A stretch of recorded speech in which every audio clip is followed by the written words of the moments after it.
Hello, everybody. Happy Saturday.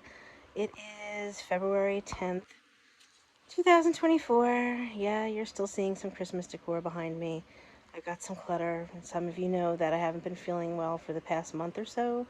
So I'm really behind on my housework. But it is what it is, and I will catch up with it, and that's why I'm looking ever so glamorous right now because I'm going to try to do some today. So let's talk about menopause. So, guys, this video will be about menopause and us women getting older. So, I'm sure you don't want to hear about that. If you do, because you have a significant other, keep listening. And if you don't and you don't want to hear it, here's your cue to leave. Anyhow, as many of you know, I just turned 50 in May, and I am in the throes of menopause. The hot flashes are unreal. I'm telling you guys, it's like being microwaved from the inside out and having my own personal summer. This started like in my like early to mid 40s, and it just keeps getting worse. I don't want to do hormone replacement therapy because that's not good for us for a number of reasons, and I have enough health issues.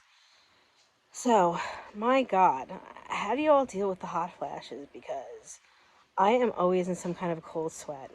It is 61 degrees today, and to me, like, I'm in the full throes of summer. I have a fan on all the time. I'm wearing shorts and a t-shirt right now. If I overexert myself, I feel like a ball of sweat. I feel like I'm always greasy. Oh my God, I'm always greasy. I could easily take 2 showers a day. I break a sweat, and, like, I have a lot of hair, but, like, I washed my hair last night. It should still be looking clean. No, it looks greasy, except for at the bottom. Um, Dry shampoo doesn't do very much. Um, it's just very frustrating. Um, my skin is kind of doing its own thing. Um, I'm not really sure what that's from. Um, I do feel better in the winter. I know that that sounds strange because I have fibromyalgia and I have arthritis in a couple areas. And sometimes that will act up. Um, but in the summertime, when it's really, really hot, I have some photosensitivity, and I break out in a rash from the sun and too much heat, and then I get more migraines. So I do suffer from them. So I can't believe that I'm saying this. I used to love, love, love the summer, and I used to be able to tolerate the heat, not even 10 years ago. But now I really have to be careful because it just becomes too much for me. Um, so I rather be the winter because I'm hot anyway. But in the summer, I'm just unbearably hot. So, I had thought maybe this has something to do with my weight, but it really doesn't because I lose, I gain, I lose, I gain. It always kind of just feels the same, just like I'm being heated up from my inside out. It starts at my toes and goes all the way to the tip of my head. I wake up in the middle of the night, and I'm sure a lot of you know this, and I am just completely soaked. My hair from the scalp all the way down, and underneath me is soaked. It doesn't matter if I sleep with a sheet, summer nightgown, nothing. Um, I just wake up really hot, and I have to go to the freezer and get my ice packs, splash cold water on my face, drink ice water. It is just unreal. It's like our bodies, like, temperature controls are all like out of whack. And I've heard from some people, some older people, that older women rather, that it kind of goes on and it can happen sporadically.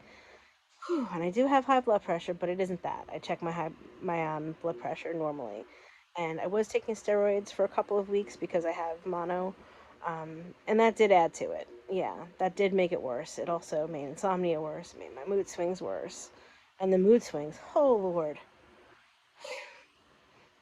when, like, you just can't even stand yourself. Yeah, well, that's where I've been, especially with the steroids, the past couple of weeks. I'm also, like, going through some personal things in life, reflecting, unpacking things emotionally. My mood swing back and forth, and what might not bother me one day will, or like something silly like a commercial about anything having to do with animals or children or anything like that. It gets me going. Holy moly. Oh. Oh, and okay, what's up with the chin hairs? This is what I want to know. I know a lot of us have them. I mean, I got my first chin hair when I was like 18, and my mother and my grandmother and my sister had it in the same place. So I'm assuming that's a genetic thing. Since then, I'm pretty sure I plucked it enough so it hasn't grown back. But I have like any given day, like just a new crop. Like, and they're like beard hair, or they're white, and I can feel them, but I can't see them to get them out. And everywhere I go, I have to make sure I have a tweezer because if I see one, I'm absolutely horrified. I remember when I was a dental assistant, and older women or menopausal women like my age would come in and they'd lay down in the chair, and I'd put the light on their face, and that light is so bright you could see every single one.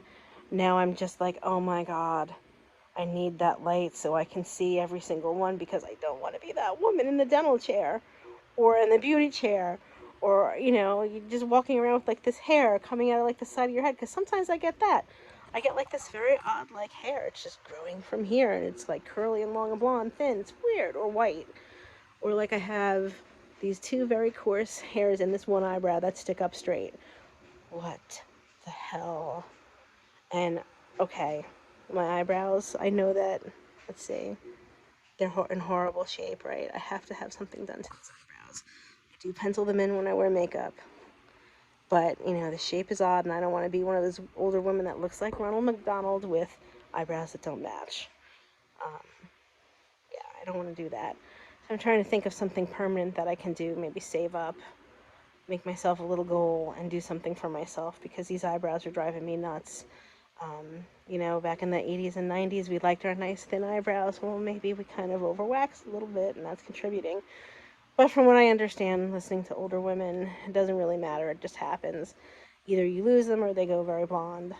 And I'm in both of those stages. So, let's see what else. Yeah, so we went over chin hair, eyebrows, mood swings, hot flashes. Uh, oh, yeah, the beautiful weight gain that happens in the middle of your body. I know some of us don't have to deal with that, but yeah, I just feel like an apple with legs and arms. But you know what, though? I am trying to love myself as I age because Lord knows I'm grateful that I am here. So maybe that's what we should do. We should just accept it with grace and do the best that we can with it. I mean, in going through my wardrobe, I've kind of like just discovered, you know, heels. I have a couple pairs of like espadrilles for the summer. They're not that high anymore. They can't be because now my feet are wide. I think gone are the day of the really high heels because it just throws my back out, and I can't believe that I'm saying that. It makes me feel so cringy. I sound like such an old lady. They're sexy. I wish I could wear them, but I have to find another way to be sexy. I'm sure it's possible in your 50s and beyond. I just don't want to fall on my ass and break my hip or something like that because God knows that wouldn't be sexy. And of course, guys, we always have to find humor in some of it, or most of it, all of it, actually, because there is humor in it. Um, so let me know how you guys are dealing with menopause, your most annoying issues with menopause, how you're dealing with it. Just curious to know because we're all in this together.